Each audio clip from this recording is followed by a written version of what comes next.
kepada Mas Roy siap-siap ya intinya. Siap-siap apa nih, Bung? Siap-siap apa? Ya, Siap-siap bersaksi di bawah Alkitab nggak, Bang Silvester? Siapa saya untuk apa, Mas Roy? Saya bukan orang tertuduh seperti Anda loh. Bukan. Ya. Wey, selamat datang di channel YouTube Gibran. Ada video baru. Serius? Dan oke, kali ini semakin panik, semakin seru, dan semakin panas. Bagaimana tidak, bukti-bukti yang semakin memberatkan para penuding ijazah palsu kini mulai terkumpul dan mulai menunjukkan titik terang yang sangat-sangat jelas. Kali ini Pak Jokowi benar-benar serius untuk memenjarakan para pihak penuding ijazah palsu. Bahkan dalam sebuah forum diskusi, Roy Suryo CS nampak sangat-sangat emosi ketika didesak oleh salah satu tim Pak Jokowi agar mempersiapkan diri karena gerombolannya akan, mohon maaf, dipenjara. Kenapa kok bisa tim Pak Jokowi seyakin dan sepercaya diri ini?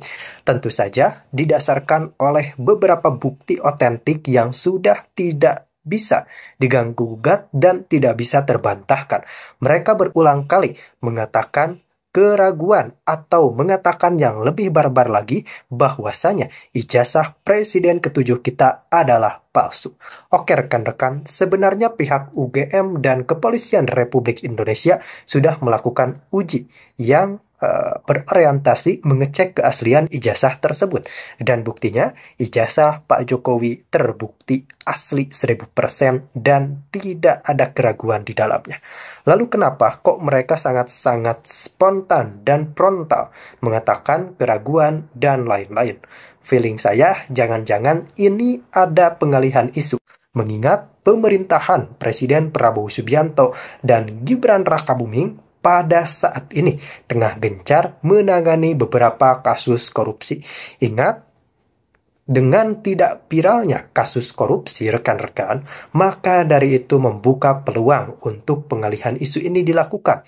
Dan kami berharap dan kami akan terus mengabari bagaimana progres kepemimpinan Presiden Prabowo Subianto dan Gibran Rakabuming Raka dalam menangani kasus korupsi. Jadi tidak hanya concern terhadap pidana yang akan diterima oleh penuding ijazah palsu, namun kita harus tetap fokus pada isu terkait kasus penanganan korupsi di Indonesia. Jadi rekan-rekan, kali ini kita akan membongkar beberapa fakta yang mungkin tidak akan pernah rekan-rekan pikirkan dan di luar prediksi Anda sekalian. Tanpa berlama-lama, langsung saja kita simak bersama-sama. Laporan Pak Jokowi yang melapor di Polres Jakarta Pusat, Jakarta Selatan. Jadi intinya saya sepakat bahwa apa yang data-data yang jadi bahan penyelidikan di Mabes Polri kemarin bisa juga untuk pengembangan lah daripada laporan Pak Jokowi. Jadi intinya kalau saya kepada Mas Roy siap-siap ya intinya. Siap-siap apa nih, Bung? Siap-siap apa? Siap-siap bersaksi di bawah Alkitab nggak, Bang Silvester? Siapa saya untuk apa, Mas Roy? Saya bukan orang tertuduh seperti Anda loh. Bukan. Ya? Anda menuduh kami itu menerima uang besar. Ngabalin nggak berani bersaksi di bawah Quran. Sekarang Anda berani nggak bersaksi di bawah Alkitab?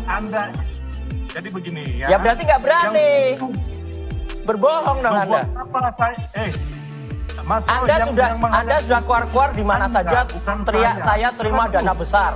Saya terima ada buktikan itu dua Alkitab kalau itu memang ada. Silakan dibahas, Bang. Ini kita ngomong apa dia lari kemana ya? Jadi kalau tadi kan sudah satu hal. Beritanya itu juga. Ya, sudah satu berani hal. Berani gitu aja cuman. Tapi kan ini melanjutkan soal tudingan mengenai ada dana besar yang kemudian melibatkan Bung Roy Suryo CS. Tanggapan Anda? Saya bilang ada bohir, Mas Roy, bukan ada dana besar ke Anda. Jangan salah, makanya pakai otak dan telinga Anda. Oke, ya. Jadi, ada bohir, berani nggak Anda di bawah Alkitab? Karena nggak mungkin di bawah Quran Anda. Tunjukkan bohirnya, kalau nggak berarti bohong. Kita dengarkan dulu Bung Silvester, Mas Roy. Kegiatan politik itu ada operasional politiknya. Ya. Contohnya kita mau demo aja. dengar dulu, saya ngomong dulu. Ya Ini itu gimana pengalamannya sih? Sylvester tukang demo, saya nggak suka demo kok. Silakan Bung. Dengar dulu, orang mau demo aja itu paling tidak ada beli aqua. Ini ketahuan nih, ketahuan tukang demo bayaran nih. Ya ampun, Mas Roy, dengar dulu ya. Kawan-kawan itu, ini kan kegiatan politik, Mas Roy. Masih ada dana operasionalnya. Nggak ada, ya. ini bukan politik. Jadi Anda maksud bahwa ini sebenarnya bukan mengarah kepada Mas Roy, tapi hanya menyebut bahwa ada bohir gitu. Salah itu, ngaco itu. Saya mengatakan ada bohir di belakang teman-teman yang mengoperasionalkan secara politis kejadian-kejadian ini. Tunjukkan siapa? Ini kan Tunjukkan siapa dan janjilah di bawah Alkitab. Gitu loh, ya. Ya, Jadi tunjukkan intinya aja. Itu. Ya tunjukkan aja. Itu nggak ada masalah. Nanti kita Ya kita udah, berproses tunjukkan aja. kalau hal yang demikian. Ya kapan kita bikin Sekarang forumnya lah. ini- Ngabalin nggak berani, Anda juga nggak berani. Oke, berarti. kalau gitu Bung Sylvester mumpung ada Mas Roy di sini. Berani aja, kenapa Anda ini? Anda jangan nantang-nantang orang kayak kita gini. Kita nyalinya lebih dari setan. Udahlah, Iya benar, memang nyalinya lebih dari setan. Memang. Tapi untuk klarifikasi ya. Yang ngomong di medsos saja, bohong-bohong aja. Makanya kalian ini kan konyol, menuduh orang tapi tidak punya bukti.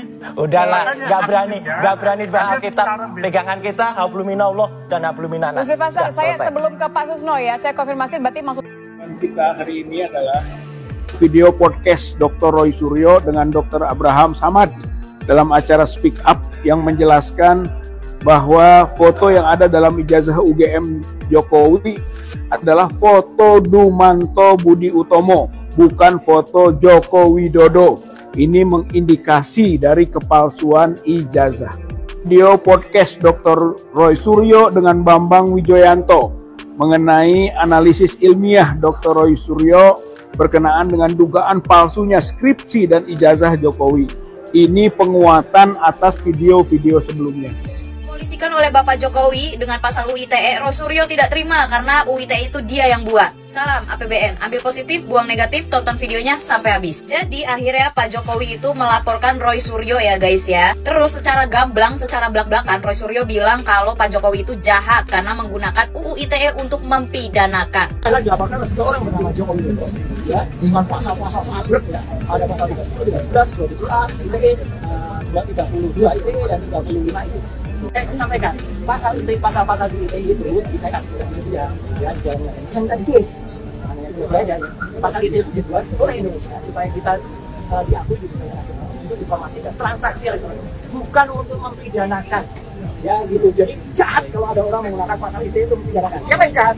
Alhamdulillah siapa yang lapor, ya. Sedangkan kemarin beliau ya Roy Suryo itu mengatakan bahwa silakan aja kami berempat sudah siap jika diperkarakan, jika dipidanakan. Apa dia lupa sama omongannya sendiri ya? Nih gue puter omongannya dia kalau dia lupa. Kami siap jawab tantangan kalau kami akan dipolisikan ya atau akan diperkarakan dengan pasal 160 gitu, karena itu sebenarnya pasal pengecut ya gitu. Kalau mau gentle, tuntut dengan pencemaran nama baik atau penghinaan yang dimana Jokowi harus lapor sendiri, dan ketika dia lapor sendiri kita adu bukti. Ah tuh, udah inget belum? Sekarang dipidanakan, diperkarakan sama Pak Jokowi kok nggak terima dengan alasan UU ITE itu saya yang buat. Saya termasuk perancang UU ITE. Wah piye tahiki? Ini adalah definisi merancang untuk menjerat diri sendiri. Tahu dong kenapa RUU perampasan aset tidak disahkan sampai detik ini? Nah ini jawabannya, takut mereka yang mengesahkan, mereka yang terjerat. Menurut gue ya, Roy Suryo ini adalah orang yang memiliki kecerdasan di luar batas, melampaui batas. Di luar rata-rata, saking di luar rata-ratanya, dia bisa merancang undang-undang yang dia prediksikan dan dia butuhkan saat ini. Kemarin katanya siap dipidanakan, siap dipolisikan, sekarang dilaporin kok memble, kok ngegandeng Komnas HAM, menghadap Komnas HAM, minta tolong Kagama, minta tolong alumni Gajah Mada. Ini gimana sih? Roy Suryo merancang UU ITE tapi dia bilang orang itu jahat kalau menggunakan UU ITE untuk mempidanakan seseorang. Lah dulu gua masuk Bareskrim karena UU ITE dan gua itu bisa dipidanakan. Berarti dulu orang yang mau mempidanakan gua tuh jahat ya. Padahal saat itu gua mengakui kalau itu adalah kesalahan gua dan gua memang siap untuk diperkarakan, siap untuk dipidanakan. Terus buat apa undang-undang ITE dirancang kalau tidak bisa dipakai atau tidak bisa dipergunakan untuk menghukum seseorang? Buat apa ada itu UU ITE. Pencemaran nama baik itu adanya di UU ITE. Kalau UU ITE pencemaran nama baik tidak bisa digunakan untuk menghukum seseorang, maka semua orang akan dengan sadar dan akan dengan sengaja mencemarkan nama baik banyak orang karena tahu, oh, gua nggak bakal nih dimasukin penjerong, gua nggak bakal nih kena hukuman dan segala macam. Buat apa itu undang-undang dibuat? Pantesan dari dulu banyak banget yang bilang kalau UU ITE itu adalah undang-undang karet, pasal karet. Ternyata yang merancang dia. Pantesan aja UU ITE itu banyak disalahgunakan orang-orang yang salah tapi nggak mau disalahkan. Ternyata ini adalah definisi senjata makan tuan. Terus emang kenapa kalau dia yang merancang? Terus berarti dia yang merancang dia bebas dari jeratan hukuman gitu? Kebal gitu? Akan ya kata Roy Suryo, nih ya Roy Suryo loh yang ngomong. Bahas ijazah bukan orangnya, tapi dipolisikan soal pencemaran nama baik. Lucu banget. Terus kalau ijazahnya kemarin terbukti palsu gitu, yang dimasukin penjara tuh ini ijazahnya gitu. Ini gimana sih konsep pola pikirnya Rosuryo ini gimana sih? Terus kalau ada orang nih ya, identitasnya palsu gitu. Karena yang palsu identitasnya, berarti identitasnya yang ditahan. Identitasnya yang dimasukin bui gitu. Gimana sih? Ini kan kalau begini ceritanya gue malah jadi inget CCTV-nya Jessica Kumala Wongso. Itu kan ada orang yang ngedit kan? Kasus Jessica Kumala Wongso kopi sianida itu juga pakar telematikanya Roy Suryo kan? Gua nggak bilang Roy Suryo yang ngedit CCTV-nya loh, enggak. Gue cuma nanya, waktu perkara Jessica Kumala Wongso itu pakar telematika yang dipakai di pengadilan itu Roy Suryo kan? Kalau dipikir-pikir sama orang waras gitu ya, apa keuntungannya Roy Suryo mengurusi ijazahnya Pak Jokowi gitu? Pak Jokowi udah 10 tahun menjabat jadi presiden loh, udah jadi wali kota juga, udah jadi gubernur juga.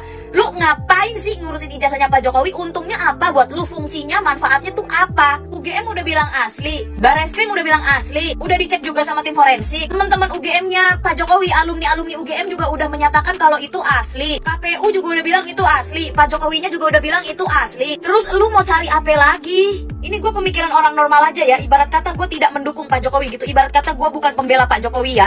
Tapi UGM sudah menyatakan kalau ijazahnya dokumennya Pak Jokowi itu asli. Ya sudah. Menurut lu emang mau UGM, Universitas Gadjah Mada, universitas terkemuka di Indonesia ya, mempertaruhkan kredibilitas akreditasi universitasnya hanya untuk membela seorang Jokowi? Hah? Nggak mungkin. Bikin hoax sedemikian rupa sehingga ribut juga. Gimana Prof Nyawe mencermati fenomena seperti ini? Gini Mas Budius, tadi ya soal demokrasi liberal dulu ya, saya dari sana dulu. Yang ideal ya, memang sebuah negara itu yang ideal menganut demokrasi, itu dulu. Itu ideal. Itu ideal. Ya.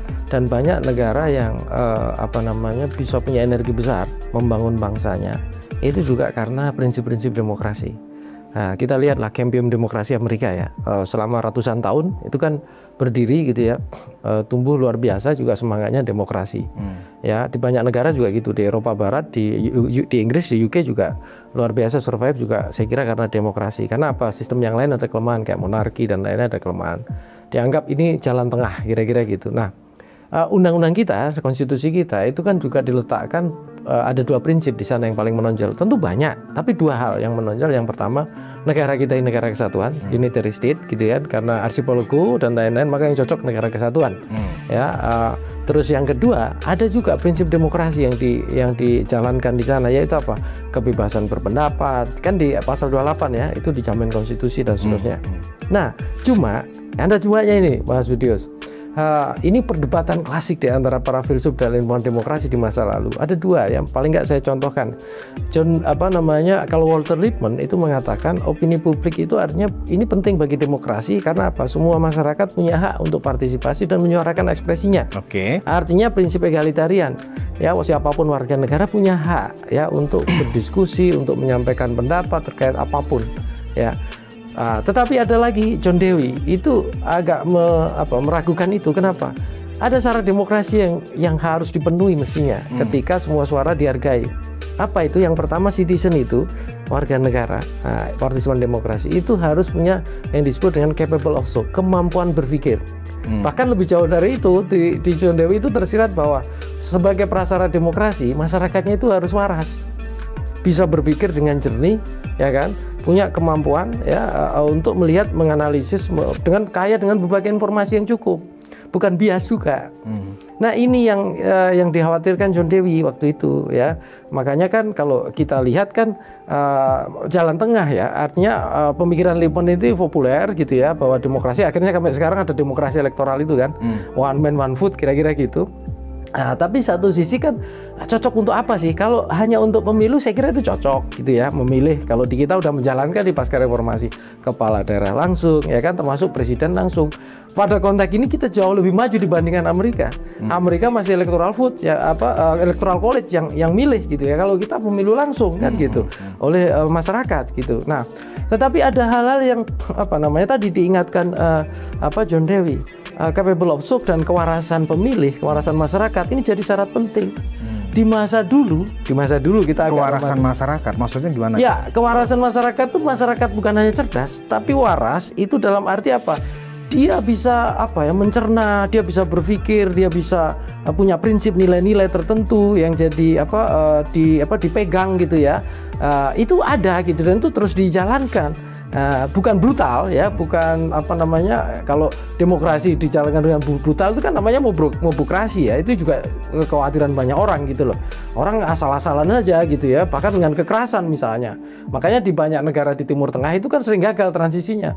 Kenapa? Ketika dia mengkritik rezim otoriter bukan dengan menjalankan prinsip demokrasi, tapi kadang-kala demokrasi itu ditafsirkan termasuk ketika mengkritik rezim dengan angkat senjata. Nah, itu kan salah gitu loh. Padahal demokrasi bukan begitu, makanya mereka banyak yang gagal kan transisinya sampai sekarang gitu loh. Nah, Indonesia ini berhasil dalam konteks itu ya, kita melakukan transisi demokrasi yang dulu dianggap zaman Pak Harto itu cenderung otoriter, kita udah mengarah ke terbuka, ke demokrasi, jalan demokrasi gitu loh. Nah, cuma tadi dalam demokrasi itu ada pilar. Selain institusi-institusi penyangga demokrasi, ada institusi negara, institusi penyelenggara demokrasi ya, pemilu dan seterusnya gitu ya. Tetapi juga ada institusi media kan gitu. Nah, makanya media ya, mass media zaman itu dianggap sebagai pilar keempat demokrasi. Kenapa? Dia punya fungsi watchdog, mengkritisi, mengamati apa yang menjadi kelemahan pemerintah parlemen, memberikan agenda setting apa yang penting dipikirkan oleh publik. Dan makanya itu, dan orang-orang yang menjadi penyangga itu kan luar biasa. Untuk jadi wartawan dididik punya seleksi, untuk jadi pimret punya kualifikasi, untuk jadi redaktur dan seterusnya tidak sembarang orang gitu. Nah, di masa itu media massa luar biasa. Dan kalau kita lihat histori di banyak media itu, ini Ben Anderson pernah nulis Imagine Community di bukunya. Itu punya kontribusi besar di masa itu apa? Imaji negara bangsa itu terbentuk di masa itu print media. Orang baca ini isu tiap pagi, baca koran gitu ya. Dan awareness yang ditanamkan itu awareness pada sebuah teritorial yang kemudian kita kenal sebagai nation state. Karena teritori itu salah satu elemen dari apa disebut negara bangsa. Itu nation state. Terus aware dengan apa? People, orang-orang yang ada di wilayah itu. Ini juga elemen negara bangsa. Jadi media massa di masa revolusi kemerdekaan kita aja itu punya kontribusi terhadap proses penyadaran tentang kebangsaan, kemudian pembentukan imaji tentang Indonesia yang itu ketika founding father kita membentuk ini negara dengan konsensus balik lagi, maka lahirnya Republik Indonesia. Nah, tetap berjalan proses itu. Kemudian era ada televisi, ada radio dulu, ada televisi. Ya, makanya ilmuwan komunikasi politik Harold Laswell ya, itu tahun 1936 itu menulis buku ya, Who Says What ya. Sebelumnya dia menulis buku juga yang menjadi adagam ilmu politik ya, Who Gets What, siapa mendapatkan apa. Ini seringkali dipakai teman-teman ilmu politik. Kalau ilmu komunikasi politik itu Who Says What, siapa yang mengatakan apa, tuhum kepada siapa dan seterusnya. Kenapa? Karena ini penting untuk dianalisis dalam komunikasi politik maupun publik. Dan biasanya siapa mengatakan apa? Ini biasanya tokoh masyarakat, ya kan, elit pemerintah, ya kan, pengambil kebijakan, bahkan masyarakat juga, ya kan, yang kemudian mengkritisi atau memberikan partisipasi suara-suara dan opininya. Nah, ini media massa ini cukup lumayan survive. Di tahun 60 muncul televisi. Ya, rata-rata waktu itu TV publik atau TV negara, kita punya TVRI waktu itu ya. Kemudian tahun 90 muncul TV swasta. Ya, industri TV swasta berkembang sampai tahun 2000-an, masih survive sampai 2005 2010. Mas Buswis pernah jadi praktisi di sana, pasti punya pengalaman juga. Tapi di era setelah 2005 kita masih menyaksikan datanglah yang disebut media sosial. Ada Facebook, ada Twitter. Sebelum itu tahun 2000-an juga muncul medsos, tapi tidak sepopuler Facebook, Twitter dan seterusnya.